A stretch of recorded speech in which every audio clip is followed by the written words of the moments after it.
धाकड़ खबर, बेखौफसमा बेबाक अंदाज।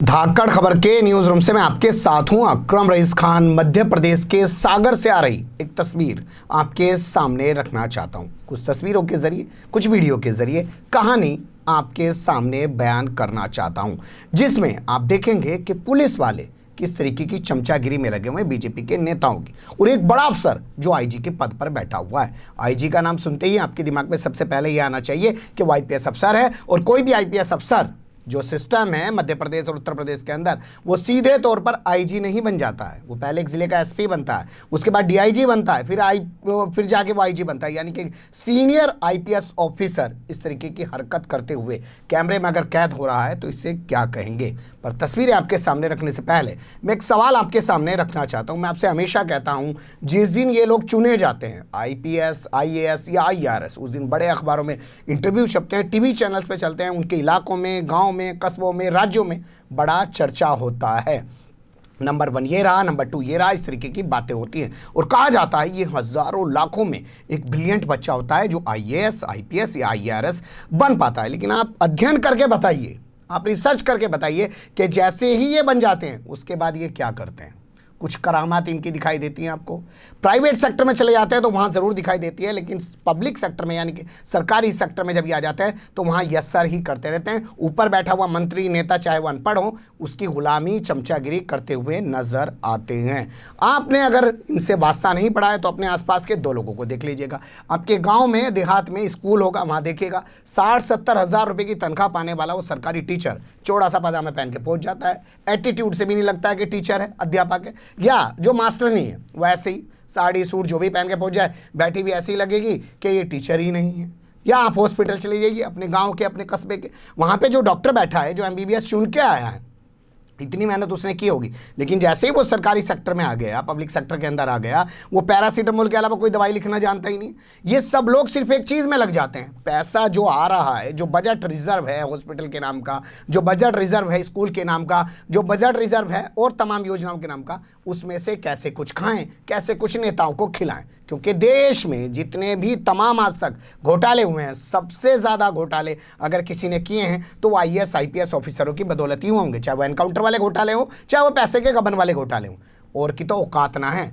विधायक जो नया नया चुन के जावे है ना जी, सांसद जो नया नया चुन के जावे, एप्लीकेशन पे सिग्नेचर करने की तमीज़ ना हो उसे, कहाँ तमीज़, कैसे सिग्नेचर करेगा। तो इन्हीं की स्थिति जो है, वो मानसिकता जो है, वो इतनी चमचागिरी की क्यों बन जाती है। अब मैं आपके सामने खबर रख रहा हूँ। सागर के आईजी हैं, यानी कि इंस्पेक्टर ऑफ जनरल हैं, नाम है अनिल शर्मा। जरा थोड़ा नामों पे भी ध्यान दीजिएगा, बहुत सारी तस्वीर आपको क्लियर हो जाएगी। तो आईजी महोदय का नाम अनिल शर्मा। बीजेपी के जो अध्यक्ष हैं उनका नाम VD Sharma, V for victory वाला, क्योंकि वी और बी एक जैसा सुनाई देता है बोलने में।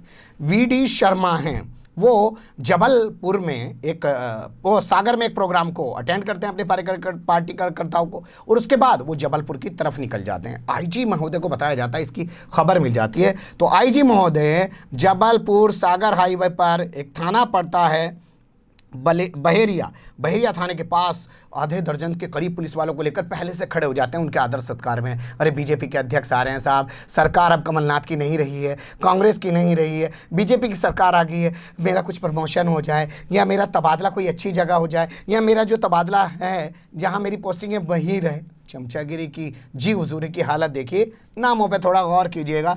तो वो वहाँ पे इकट्ठे हो जाते हैं और अब आप तस्वीरें देखना शुरू करिए। आईजी चल के कार के पास जा रहे हैं, कार के अंदर बीजेपी के अध्यक्ष वीडी शर्मा बैठे हुए हैं। जाके सलाम दुआ होती है, यानी कि नमस्कार, नमस्ते जो भी होता है, उसके बाद गुजारिश की जाती है, हुजूर आइए ज़रा थोड़ा सा चाय नोश फरमा लीजिए। उसके बाद जो नेताजी हैं, अध्यक्ष हैं बीजेपी के, वो आईजी महोदय के साथ चलते हुए एक तरफ चले जाते हैं। अब तस्वीर ये देखिए कि ये पुलिस वाले वर्दी में हैं, शर्म नहीं आ रही है। चमचागिरी की, जी हुजूरी की आदत इतनी पड़ गई है, क्या इलाज करेंगे साहब इनका। तो ये जो हैं इनको चाय सर्व कर रहे हैं बीजेपी के कार्यकर्ताओं को, या यूं कहा जाए बीजेपी अध्यक्ष के साथ, वीडी शर्मा के साथ मौजूद कार्यकर्ताओं को चाय सर्व कर रहे हैं। कौन? पुलिस वाले। बहुत सारी तस्वीरें आपने देखी होगी कि कभी पुलिस वाले किसी नेता के जूते साफ करते हुए नजर आते हैं, और जैसा मैं आपके सामने अक्सर कर कहता हूँ, जैसे हमारे यहाँ साउथ दिल्ली है, पॉश इलाका माना जाता है, जब रात को कुत्ते भौंकते हैं ना, नींद नहीं आती है, तो बड़ी कोठियों में रहने वाले लोग 100 नंबर डायल करते हैं और कहते हैं अबे यहाँ पे आके भगा इनको, नींद नहीं आ रही है। लेकिन गरीबों की बस्ती में जब ये जाते हैं तो लठ से वार करते हैं, पूछते नहीं हैं उससे। उसके साथ अगर कुछ हो जाता है ना तो उल्टा उसी पे घुर्रा के बात करते हैं। ये भी आपको समझना पड़ेगा। 2 जून की ये वीडियो बताई जा रही है। दैनिक भास्कर की रिपोर्ट के हवाले से ये खबर मैं आपके सामने रख रहा हूँ।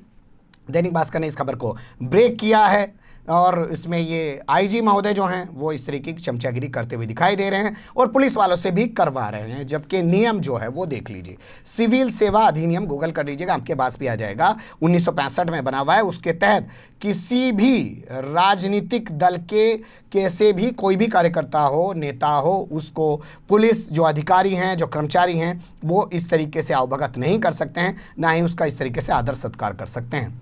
पर साहब ये तो करते हैं। कुछ लोगों को लगता है कि रिटायरमेंट के बाद नेताजी को खुश कर लेंगे तो कोई राज्यसभा सीट मिल जाएगी, किसी आयोग के चेयरमैन बन जाएंगे या कहीं और चिपक जाएंगे, क्योंकि जीवन भर इसी की आदत पड़ी होती है ना जी, माल इधर से उधर। अपने ज़मीर को शायद बेच देते हैं। क्या कहते हैं आप, सहमत हैं, असहमत हैं? अपनी राय ज़रूर दीजिएगा। फिर खबर को लाइक कर सकते हैं, चैनल को सब्सक्राइब कर सकते हैं और ज़्यादा से ज़्यादा हमारी खबरों को शेयर कर सकते हैं। फिर ऐसे ही किसी सुलगते हुए अवलसते मुद्दे लेकर मैं आपके सामने हूँगा हाजिर। फिलहाल अभी मुझे नहीं इजाज़त।